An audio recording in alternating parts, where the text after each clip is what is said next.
The morning sun spilled like warm honey through the soaring glass panels of Terminal 6. Light caught the polished floors, danced across briefcases and baby strollers, and shimmered faintly on the sleek fuselage of Flight 802 bound for New York City. Inside the gate area, a quiet buzz pulsed. Business calls in clipped tones, children asking too loud questions, and soft boarding announcements cutting through the hum of movement. Among the passengers was a boy who looked both out of place and exactly right where he belonged.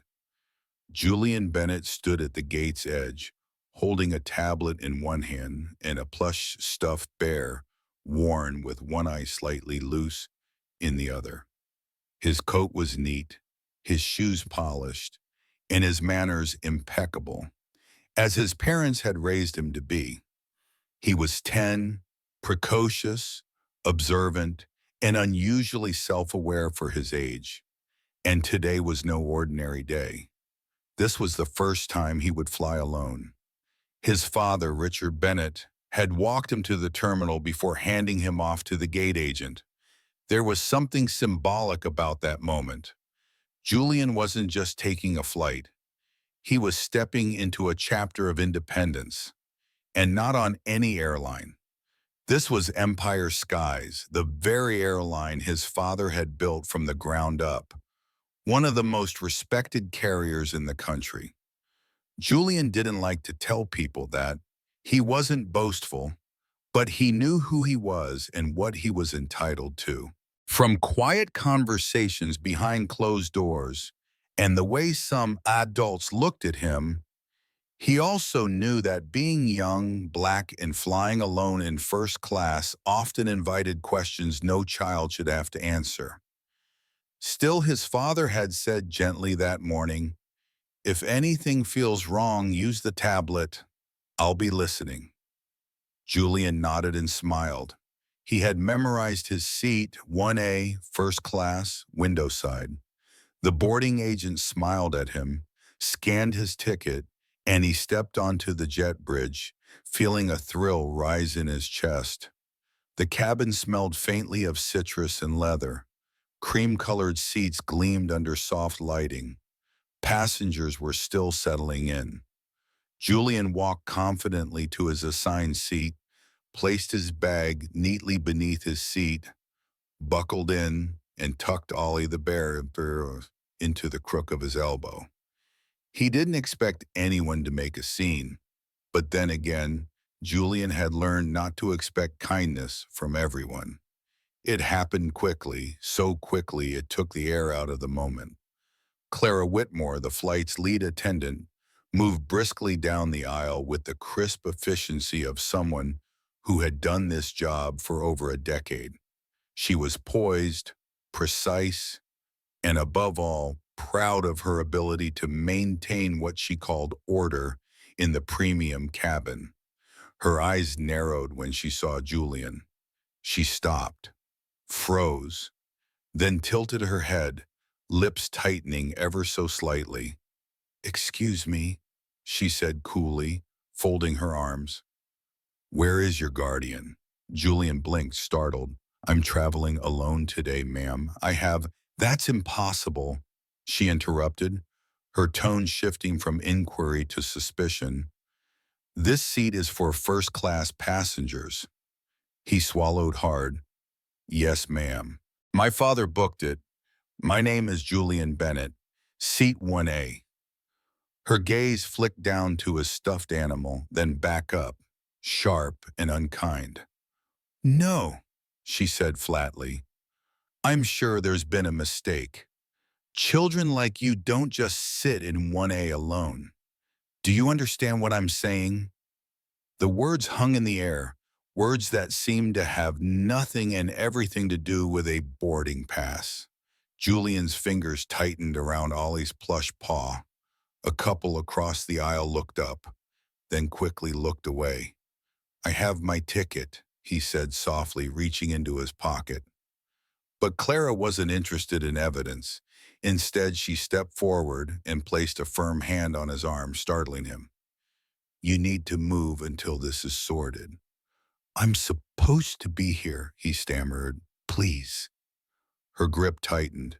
Sit down and don't make a fuss, she hissed, pushing him roughly back into the seat. Don't make me call security. Julian felt the sting rise behind his eyes, but he wouldn't cry. Not yet. Not in front of her. He had promised himself. The air in the cabin shifted. A man in one seat glanced up but offered no words. A woman in 2A shuffled her magazine. The silence became complicit. Julian stared at the back of the seat in front of him, heart pounding like a trapped bird. His hand trembled as he reached for his tablet, unlocked the emergency voice app, and pressed record. His voice, small, cracked with fear, filled the screen. Dad, she grabbed my arm. She said I can't sit here. I just want to go home. He hit send. Thousands of miles away, Richard Bennett's phone vibrated on his glass desk. Back in the cabin, Clara stood with arms crossed, watching Julian like he was a threat. Not a child, not a passenger, a problem to be corrected. She didn't see Emily Tran standing just a few rows back, her hand frozen on the edge of a drinks cart, her breath caught mid-thought. Emily, still new, still idealistic, felt a deep unease stirring in her chest. Julian wasn't loud. He wasn't disruptive. He was just different. And for Clara Whitmore, that was enough. In his corner of the spacious first-class cabin, Julian sat perfectly still. The leather seat beneath him felt stiff now, not luxurious. His fingers rested on his tablet, the screen having gone dim, but the echo of his voice still rang in his ears. Dad, she grabbed my arm. She said I can't sit here. I just want to go home. He didn't know how long it would take for his father to receive the message, but he knew deeply, instinctively, that Richard Bennett would listen. He always did. Across the aisle, Clara Whitmore still stood with a rigid posture, scanning the cabin like a hawk protecting territory that had never truly belonged to her. To her, order was the absence of disruption. And Julian, with his quiet eyes and trembling hands, was a disruption. She didn't notice Emily Tran watching. Emily had spent the past 6 months working under Clara, learning, observing, biting her tongue, but this was different. There was no mistaking what had just happened. The boy hadn't done anything. He was polite, quiet, and alone. And yet Clara had treated him as if he were trying to sneak into a space he didn't deserve. Emily's heart pounded in her chest, not with fear, but with fury, the kind that has started low, like the rumble of distant thunder, and slowly climbed behind the ribs. She wheeled the beverage cart forward quietly, stopping a few seats behind Julian. Then, almost without thinking, she stepped away and approached him. She crouched slightly, her voice gentle. Hey, she whispered, so low that no one else could hear. Are you all right? Julian hesitated. His eyes, dark, guarded, looked at her with caution. I saw what happened, she said softly, her tone laced with empathy. Did she hurt your arm? He looked down at the faint red marks forming near his elbow.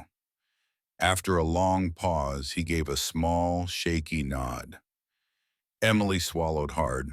Her training didn't cover this, but her humanity did. Okay, I believe you, and I'm going to do something about it, she said quietly. Julian didn't respond, but for the first time since boarding, his shoulders loosened just a little.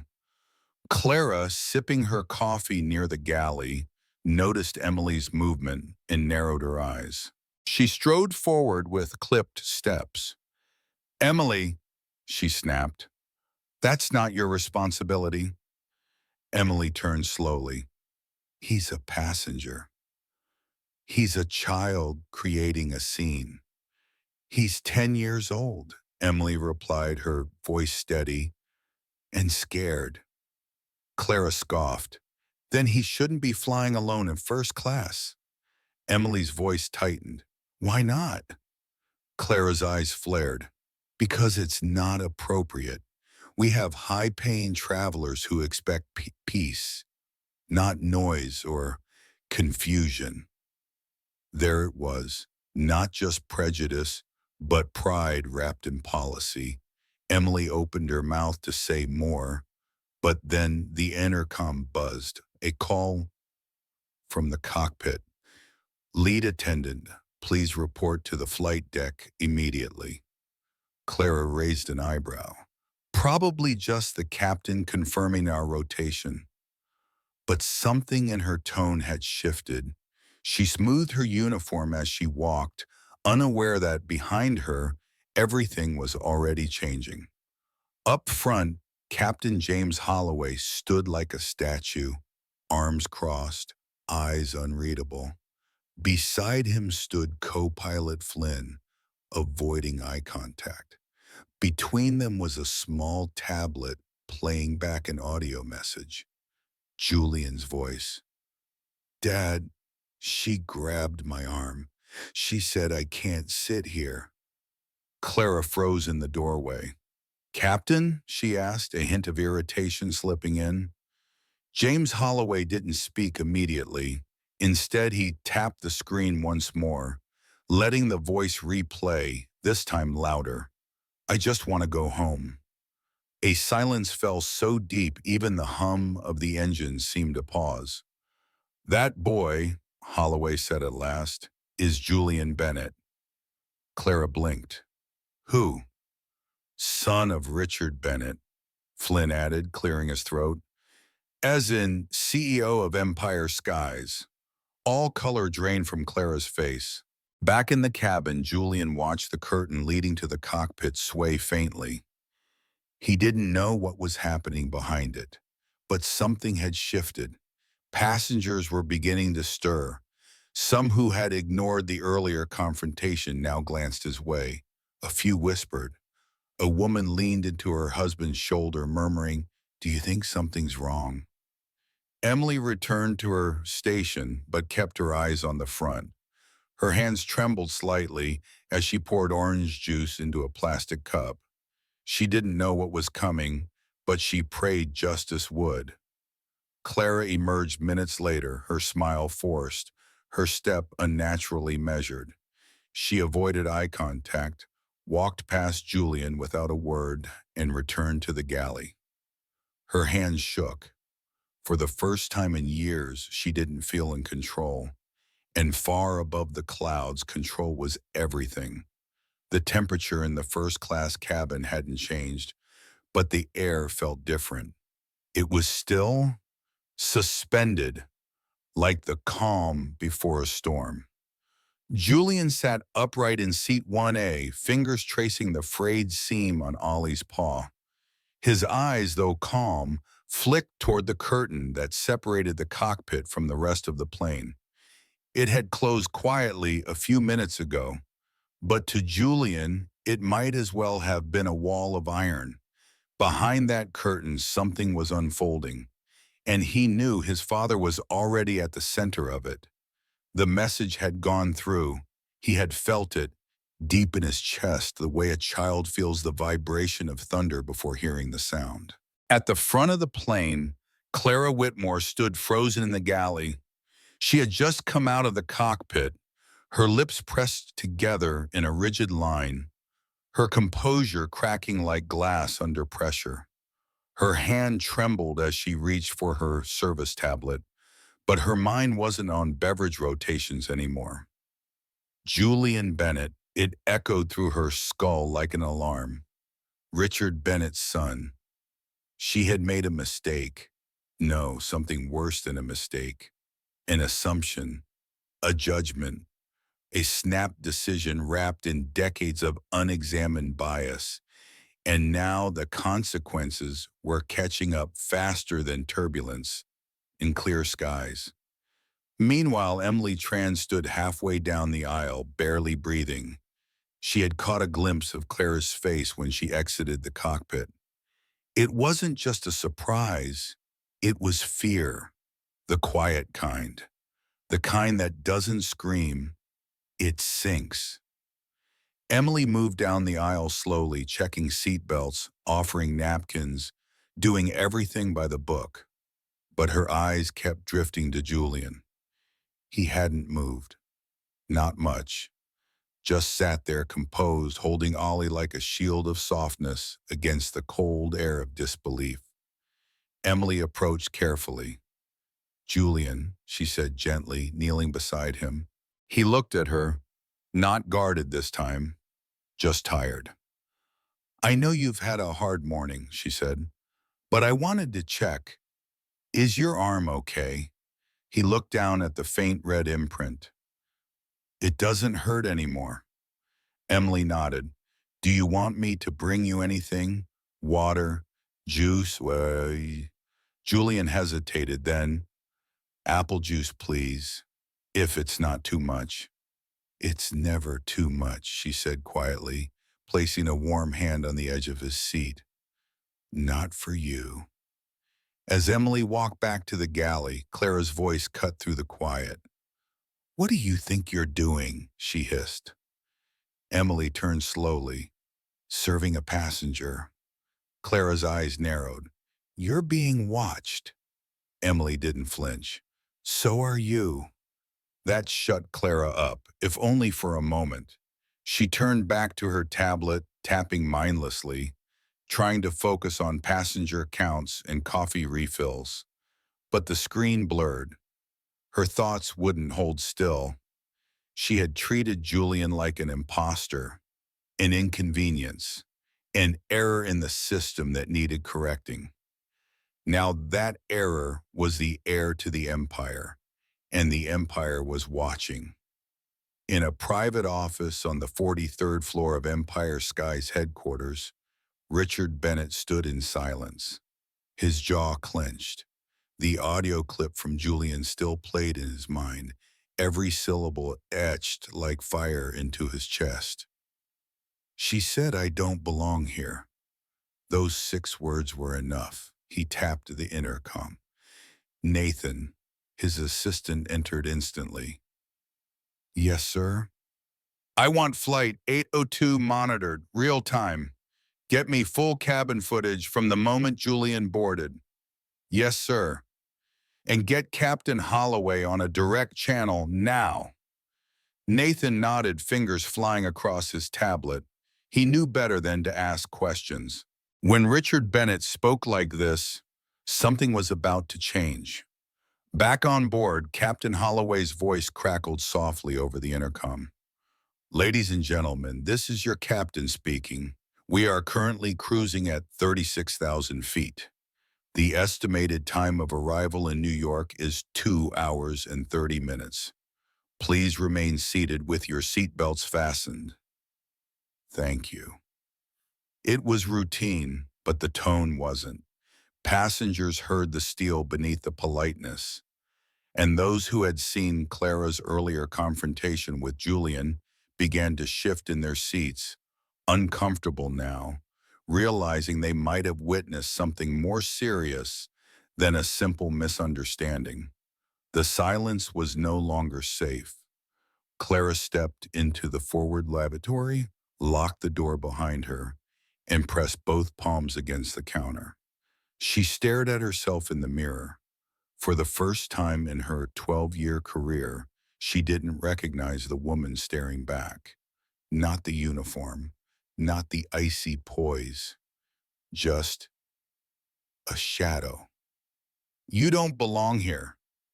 It was what she had told the boy, but the echo now was turning on her. What if she didn't belong here anymore? In seat 1A, Julian finally sipped his juice. It was a little too sweet, but he didn't complain.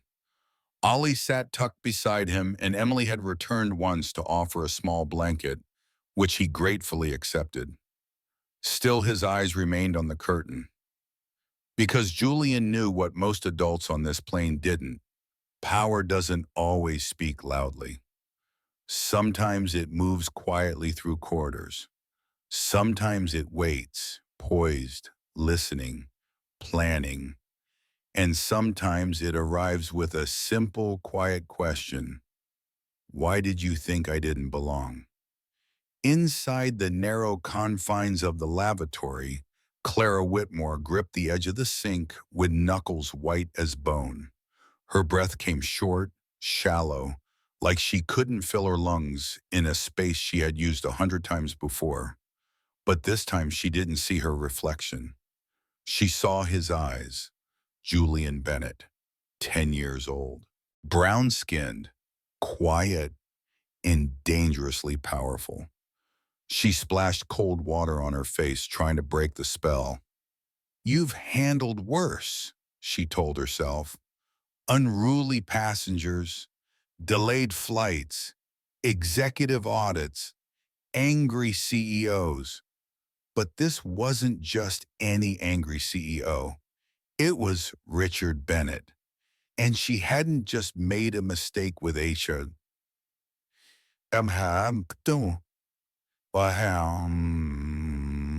She had laid hands on his, and worse than that, she had judged him out loud, in public, in front of witnesses, with passengers recording maybe. She wanted to scream, to disappear, to roll the entire day backward. Instead, she dabbed her face dry, reapplied her lipstick with trembling fingers, and practiced a smile that now looked foreign on her lips. Then she stepped out. And the cabin noticed. She felt it immediately, the shift, the eyes. They weren't like before. Before they had looked away, pretended not to see. Now they lingered. Some stared directly, some glanced up quickly and then down again, embarrassed. But all of them knew something was wrong. Julian sat silently in 1A, now wrapped in a soft airline blanket, his bear tucked under his chin like armor. He didn't look up when Clara passed. He didn't need to. Her steps slowed, just slightly, just enough for her to feel the chasm that had opened between them. A 10-year-old had shattered her illusion of control, and the crack only widened. Far below in the glass tower of Empire Skies HQ, Richard Bennett stood in the center of his office like a general planning a campaign. His assistant Nathan returned with the tablet in hand. We pulled the surveillance data from the moment he boarded. Audio and video confirmed. Richard didn't flinch. Have you contacted Captain Holloway? He's expecting your instructions. And sir, Nathan hesitated. Clara Whitmore has led on 12 premium flights this year. She has high marks, no formal complaints. That doesn't surprise me, Richard said coolly, eyes still fixed on the frozen frame of Julian clutching his bear as Clara loomed above him. Prejudice doesn't always shout. Sometimes it whispers through systems no one questions. Nathan nodded slowly. What do you want done? Immediate action. I want Holloway to initiate a formal record on board. Keep it internal for now. But when they land, she doesn't leave that airport without an escort. Yes, sir. And Nathan, sir, get me Priya Chen from legal. I want a briefing in 20 minutes. Back on Flight 802, Emily Tran moved through the cabin with silent precision.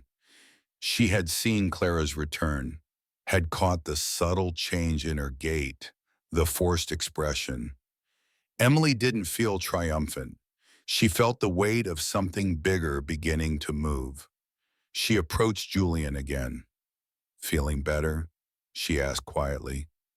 Julian nodded. Thank you for the juice. Emily smiled faintly. You're welcome. If you need anything at all, I'm here. Then hesitating, she crouched just a little.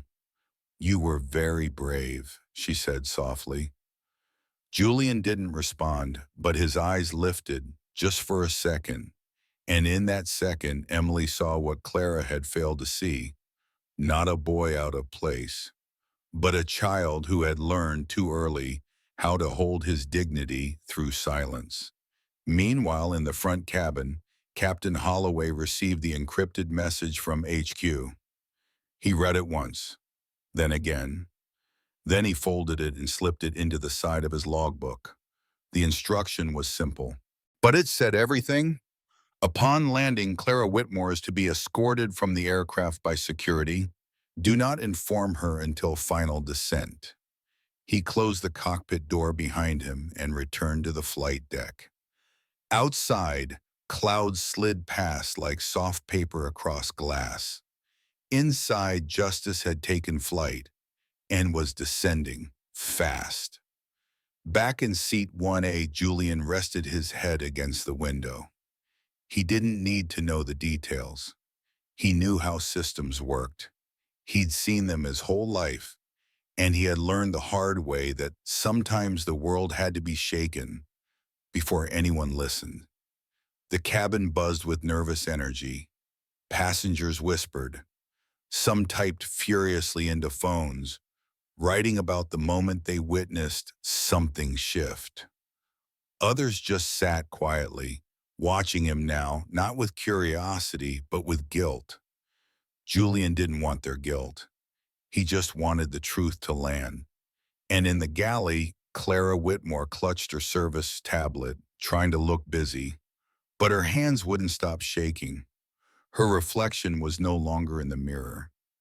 Now it was in everyone else's eyes, and the only thing she could see in them was what she'd refused to see in Julian: accountability. The captain's voice broke the silence over the intercom. Ladies and gentlemen, we've begun our initial descent into New York City. Please fasten your seatbelts and ensure all carry-ons are stowed securely beneath the seat in front of you or in the overhead bins. Thank you for flying with Empire Skies. It was a standard announcement, but to Clara Whitmore, it sounded like a sentence being handed down. She stood stiffly by the galley, hands clasped in front of her like a student waiting to be scolded.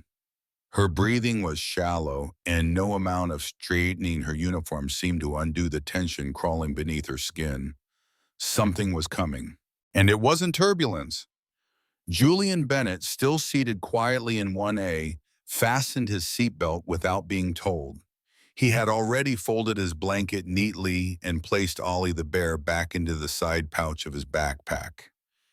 His expression remained calm, almost detached, but his eyes betrayed him, always scanning, always listening.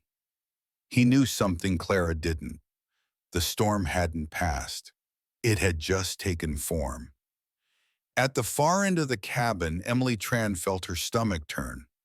She had served dozens of landings before, but this one was different. She walked the aisle with mechanical efficiency, checking seat belts, giving last-minute smiles, responding with soft thank yous as passengers nodded toward her. But every few steps, she felt eyes on her. Passengers who had witnessed what happened earlier now seemed to see her in a new light, not just as a flight attendant, but as a witness, as a voice that hadn't stayed silent. And that weight was heavier than any beverage cart. As the city skyline rose in the distance, the cabin lights dimmed, and with it, so did Clara's remaining sense of control. She turned her head toward the cockpit and found the curtain drawn shut again. Locked, silent. No one had spoken to her since she exited the flight deck an hour ago. Captain Holloway hadn't called her forward. The co-pilot hadn't so much as glanced her way. It was an eerie silence, not avoidance, but observation. Even Seth, one of the junior crew members, had offered only a clipped "excuse me" as he brushed past her. He didn't ask for instructions, didn't check on her prep for landing. She had been cut off. In the back of the plane, Priya Lopez had stayed quiet for most of the flight, carefully watching from afar. But now, as the wheels lowered with a muted mechanical groan, she stood behind Claw, arms crossed, voice low. "Brace yourself." Clara didn't turn around. "Excuse me?" "I don't think you understand yet," Priya said evenly. "But you will." Clara blinked. "You think I'm the villain in all this?" "I think," Priya said softly, "that for 12 years you thought you were untouchable, and now you're finally touching ground." Before Clara could respond, the landing gear hit the tarmac with a heavy thud, and the world shifted. Inside the cockpit, Captain Holloway received the final confirmation from HQ. "Security team standing by at Gate 12. Escort orders approved. Veronica Hart is to be relieved of duty, effective immediately. Confirm when the door opens." He sighed once, not with regret, but with resolve. Then he tapped the seatbelt sign and leaned toward the intercom. "Flight attendants, please prepare the cabin for arrival."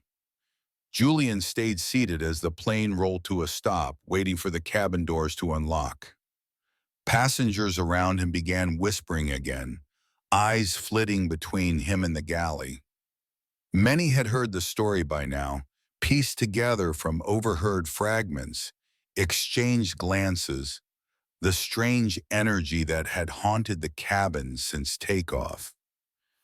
And though no one dared say it aloud, the truth was plain as day. The boy in 1A had been wronged, and justice had flown with him. When the seatbelt sign dinged off, Clara stepped forward instinctively, ready to take the mic for the standard disembarkation announcement. But Captain Holloway appeared in the cabin before she could even reach for it. Behind him stood two airport security officers, expressionless. Gasps rippled through the front row. "Ms. Whitmore," Holloway said in a clipped tone, "you are to remain seated. You will be escorted off the aircraft last." Clara froze, her face paled. "Captain, this is absurd." "No," he said, voice firm. "This is protocol. Direct order from corporate." She turned to Emily, to Priya, to Seth, waiting for someone to intervene, for someone to say it was all a misunderstanding. No one did. Even the passengers were watching now, not with scorn, not with sympathy, but with recognition. They saw her, clearly, and they did not approve. Julian gathered his bag and tablet as the line of passengers began exiting. He didn't rush, he didn't even look back. At the door, as he stepped onto the jet bridge, he paused, just for a moment.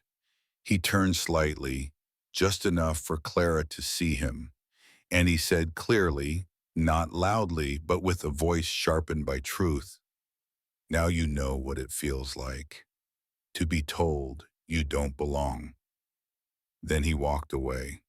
As passengers filed out of Gate 12, phones buzzed, and notifications stacked in cascading alerts. Some had recorded the final moments. Clara's stiff posture as security stood at her side, Captain Holloway's commanding voice, the look on Julian's face as he walked down the jet bridge, quiet but unyielding. Within minutes, Hashjet Flight 802 began trending. But inside the terminal's executive wing, which removed from the buzz of public outrage, a very different kind of reckoning was underway. Clara Whitmore sat alone in a stark glass conference room. No window opened. The walls were too clean, too polished. Her airline badge had been taken. Her tablet is locked, and her phone, which she had tried to check twice during the drive from the gate, had been quietly collected by one of the corporate compliance officers. Across from her sat three people. Richard Bennett, CEO of Empire Skies, Victoria Trahan, General Counsel, Leon Mercer, VP of In-Flight Operations. The silence between them was not tension. It was a decision. Richard's voice was calm, controlled, the kind of calm that wasn't negotiable. Do you understand why you're here, Ms. Whitmore? Clara cleared her throat. I, uh, I believe so, yes. But I want to state again that I acted out of concern for order in the cabin. I had no way of knowing who. That's precisely the problem, Victoria interjected smoothly, fingers laced. You didn't need to know who he was. You only needed to treat him as a passenger, as a child, as a human being. Clara opened her mouth, but nothing came. Leon leaned forward. You laid hands on him, Clara. That alone violates 6 operational codes. But the real issue, the one we're addressing here, is your reasoning. I didn't mean, you didn't ask for his ticket, Victoria said, cutting in. You didn't offer him a respectful question. You assumed he didn't belong, and that assumption came from his appearance. Richard's gaze hadn't moved once. You saw a quiet black boy, he said, voice low, in a first-class seat, and you decided within seconds that it was a mistake, that he was the mistake. Clara's throat tightened. I've flown with this airline for 12 years. I've handled difficult passengers. I've followed the procedure. My record is, your record, Richard interrupted, doesn't erase the harm you caused today. Meanwhile, 2 levels below, Julian sat quietly in the VIP lounge. He hadn't asked to be brought here, but the moment his name was scanned at the gate, an escort had appeared. Mr. Bennett will join you shortly, the attendant said. Julian said nothing. He sat beside his father's briefcase, sipping the same apple juice he'd requested on the plane. Next to him, Ollie leaned against a cushion, the fur around one eye fraying from years of quiet comfort. His tablet buzzed with a message from his father. Just finishing up, then we go home. That was all he needed. Back upstairs, Clara had begun to crumble. I made a judgment error, she admitted finally. I was wrong. I should have asked for his ticket. I should have treated him the same as every other passenger. But I didn't mean to cause harm. That's not the question anymore, Victoria said quietly. The harm has been done. Leon opened a folder and slid a document across the table. This is your formal separation agreement, he said. Effective immediately, your employment with Empire Skies is terminated. Clara's eyes widened. Please, there must be another way. There was, Richard said simply. It was back at seat 1A, when you saw a child and chose to see a threat. The room fell silent. Then Richard stood. He walked toward the door, paused, and looked back once. I built this airline, he said. But more than that, I built a culture. And if that culture cannot protect children like my son from people like you, then we have no right to fly. Then he left, and the door didn't open again. Outside in the hallway, Victoria Tran paused beside him. She'll try to appeal. She can, Richard said, but she'll lose. Do you want us to issue a public statement? Not yet, he replied. Let her realize first that the world she knew is gone. Victoria nodded. And Julian? I'll speak to him. Back in the lounge, Julian looked up as his father entered. Richard didn't speak right away. He sat beside his son, loosened his tie, and let out a breath he'd been holding since takeoff. You all right? He asked. Julian nodded. I think so. She won't work for us again. I know. Silence passed between them. Not heavy, but full. full of things that didn't need to be said. Richard reached out and rested a hand on Julian's back. You did everything right. Julian leaned against his father's side, not because he needed to, but because he could. Because this time the world had listened. 2 days had passed, but the country hadn't moved on. What began as a quiet altercation at 36,000 feet had unraveled into a cultural reckoning, a confrontation not just with one woman's bias, but with an entire industry's reflection. Julian's story, at first only murmured through blurry passenger phone clips and vague status updates, had been pieced together by citizen journalists, commentators, and by the morning of day 3, national outlets. Empire Skies Flight 802, child passenger removed from first class seat. Then the CEO intervened. A teddy bear, a ticket, and a truth we keep ignoring. When a black boy had to prove he belonged. At the center of it all stood Julian Bennett. But Julian didn't want to stand. He was just a boy, 10 years old. He still played with action figures. He still used his dad's cologne like it was magic water. He still cried at Pixar movies, but never in public. He was tired of watching his face on TV, even if he wasn't the one talking. In the Bennett home, a brownstone tucked quietly on the Upper West Side, Richard stood in his study, watching yet another pundit weigh in. This was more than a misunderstanding, the host said. This was about access, assumption, and the quiet ways people still police black presence in elite spaces. He turned the TV off. Behind him, Victoria Tran stood near the tall window, scrolling through the firm's crisis dashboard. We've logged over 22 million impressions in the last 48 hours. Sentiment is split. Corporate silence is making people more curious. Let them be curious. Or, we respond. He sighed. If I do that, we open Julian to the world. Victoria looked at him. He's already there. At school, Julian had asked to stay home, not because of fear, but because he was tired of the looks, the whispers, the teachers who offered him extra time without asking if he needed it. The security guard who called him champ like it was a shield against discomfort. He wasn't a cause, he was a child. And yet, the world wouldn't let him be one. That evening in the family kitchen, Richard found his son sitting on the floor beside the fridge, Ollie the bear in his lap, still dressed in his tiny knitted sweater.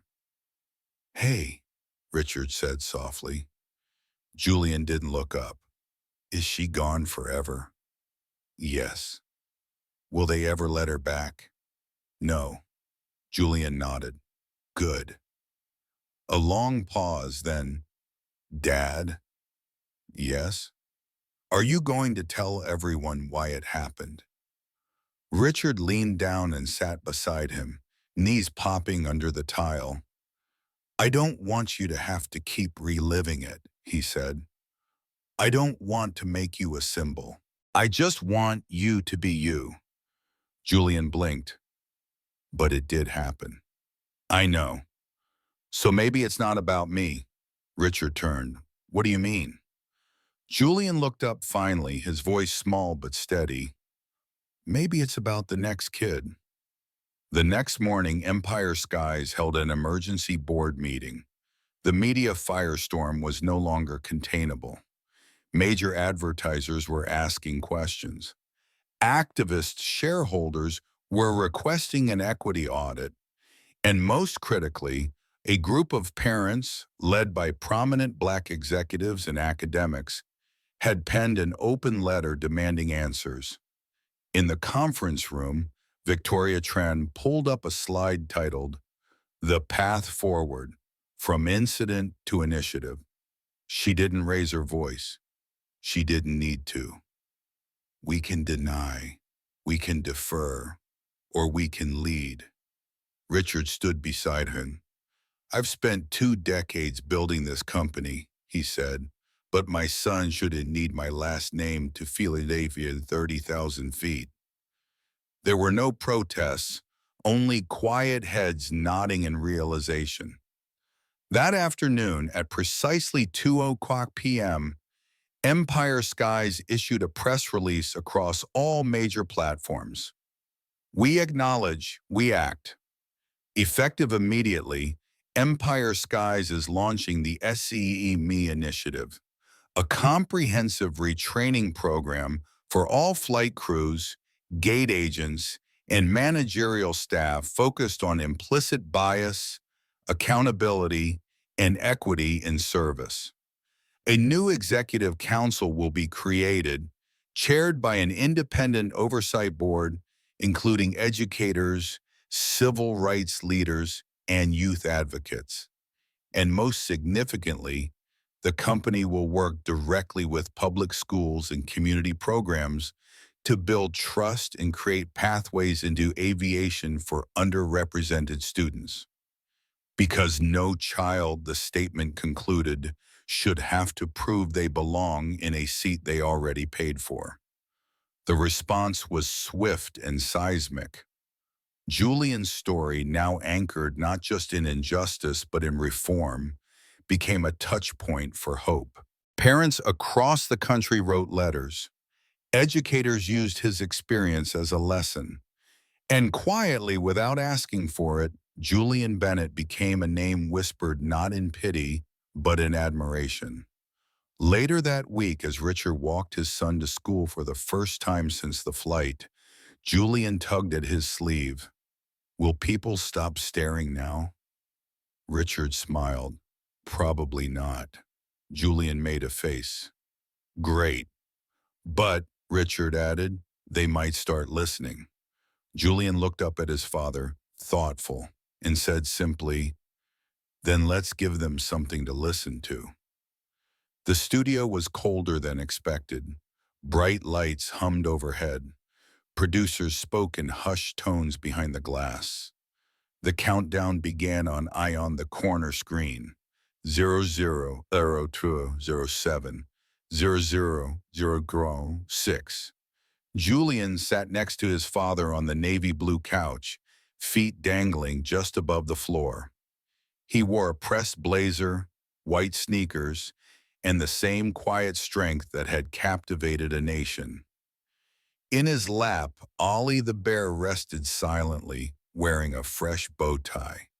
Across from them sat Lena Graves, anchor of 60 Minutes. She didn't smile too widely, didn't pat his shoulder, didn't dumb down her words. She just looked him in the eyes and said gently, Julian, when you were told you didn't belong in that seat, what did you feel? There was a pause. Julian looked down at his hands, then up again. I felt small, he said, and I didn't want to feel small because I had a real ticket. And I knew I wasn't wrong. He turned slightly toward his dad, but I didn't know if anyone else would say it. Lena nodded, and when your father stepped in, what did that change? Julian smiled faintly. It told me I wasn't invisible. The interview aired live. More than 12 million households tuned in during the first 48 hours. Clips from the segment spread across social media, framed by captions like, he didn't yell, he didn't threaten, he simply spoke the truth. This is what courage looks like, 10 years old and teaching the country how to listen. From humiliation to history in the making. Richard Bennett, calm and composed in his tailored charcoal suit, answered the harder questions. Why didn't you speak out immediately, Mr. Bennett? I wanted to protect my son, but I also wanted the truth to speak for itself. And when I saw the silence growing around him, I realized silence was no longer protection. It was permission. What do you want people to take from this? Richard looked straight into the camera. I want every flight attendant, every executive, every person in a position of power to remember. The people you judge most quickly are often the ones who belong there the most. Backstage, producers wiped their eyes. In living rooms across the country, families watched with stillness. Teachers paused lesson plans to stream the clip in classrooms. Children asked hard questions. Parents tried to find the answers they hadn't known they needed. And in boardrooms, HR departments scrambled because Empire Skies wasn't alone. In a conference call that same night, executives from 4 major airlines gathered quietly, off the record. The topic, equity in air travel. They reviewed the SCE-Me initiative that Empire Skies had launched just days prior. Then came the question, should we join them or risk being the next headline? No one said no. That weekend, Julian received a letter, handwritten, from a young girl named Annika in Chicago.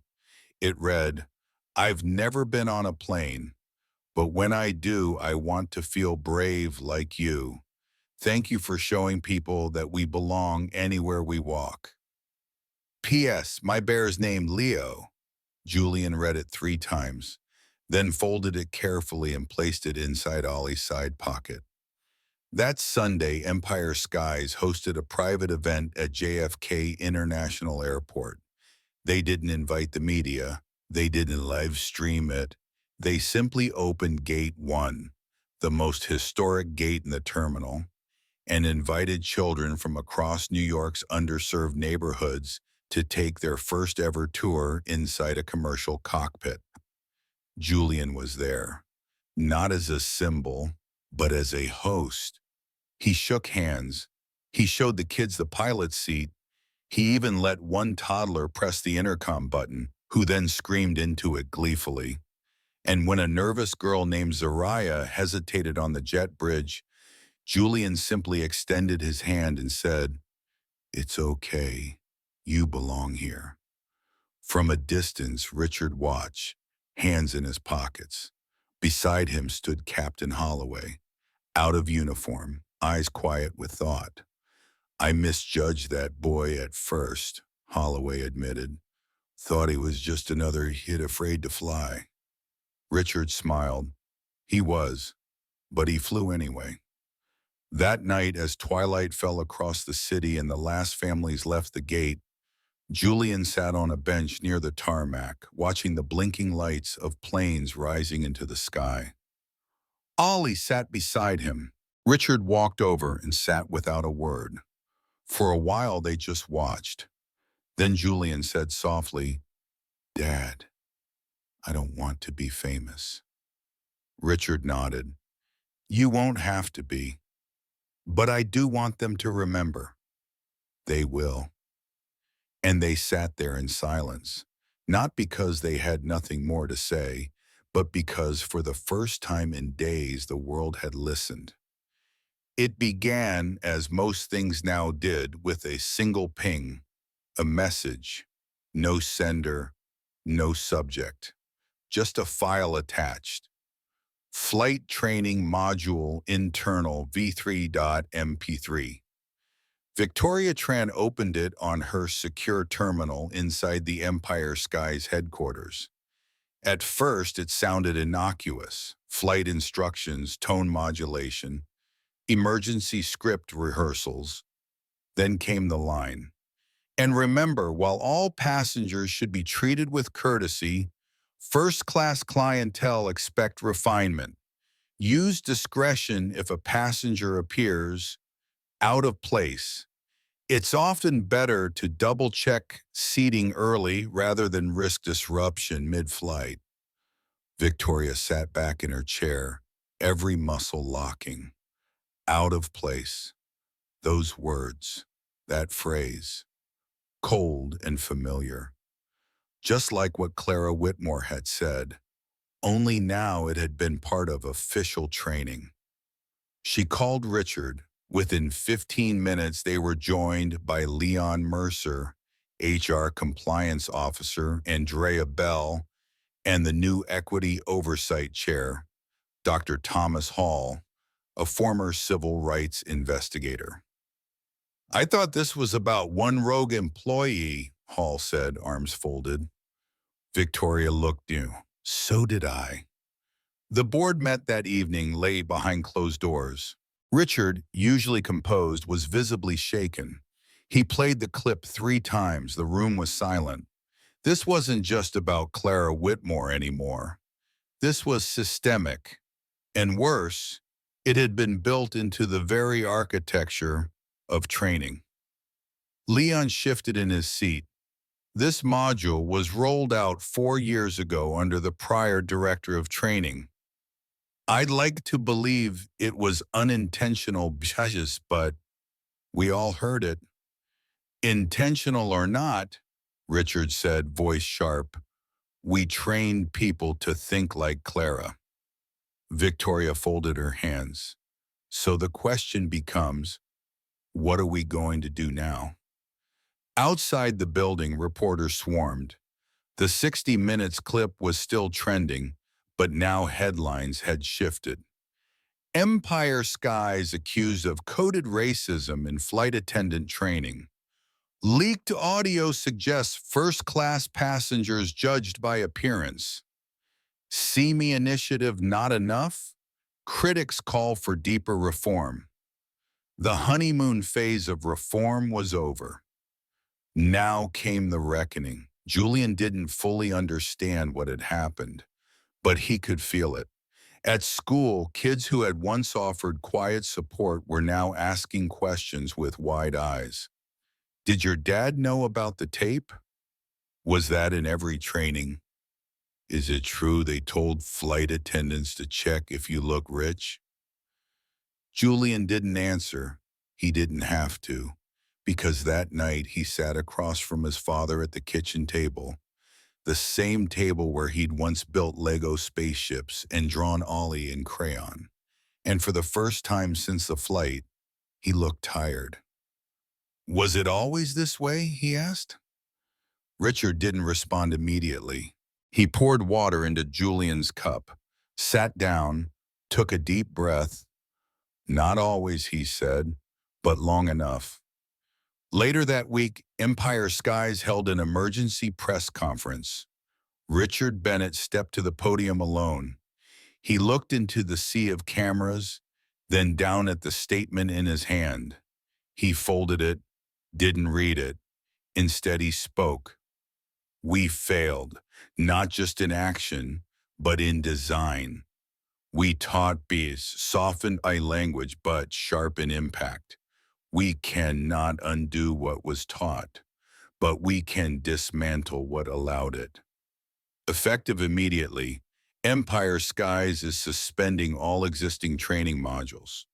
We will rebuild them from the ground up, with transparency, with oversight, and with the voices we once ignored. Our new framework will be open-sourced. Other airlines will have access.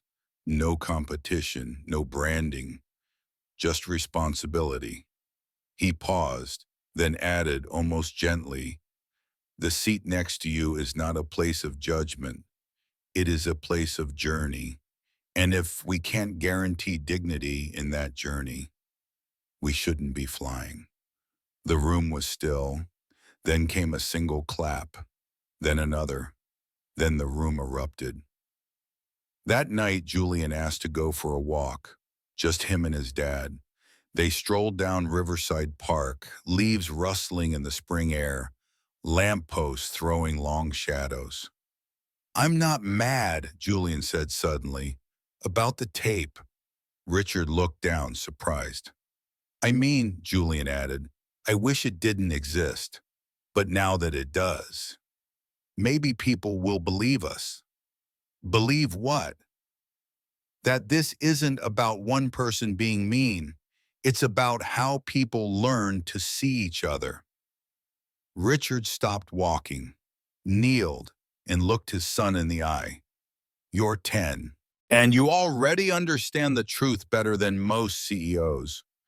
Julian blinked. Is that good? Richard smiled. It's necessary.